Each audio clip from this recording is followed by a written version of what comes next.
ما شاء الله. دلوقتي انا هعمل عجينه البيتي فور. تمام كده. معايا المج ده مكانه السكر يا جماعه اللي انا عايرت بيه، عشان محدش يقول لي لا ده المج وسخ.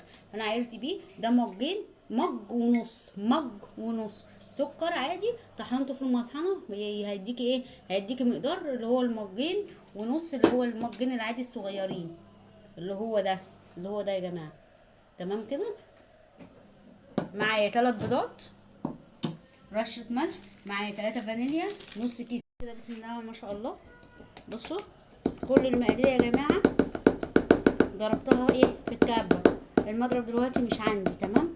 انا دلوقتي انا عندي مضرب كهرباء، واكيد انا ايه قبل كده عملت حاجات عليه على الصفحه. تمام مفيش مشكله. عندي السمنه اهي بالسكر بالرشه الملح ببيكنج باودر بالفانيليا بكله، ضربته في قلب بعضه ايه في الكبه. تمام. لازم ايه سكر البودره ما شاء الله كده تكوني ايه طحنوه، هاتيه وطحنيه عندك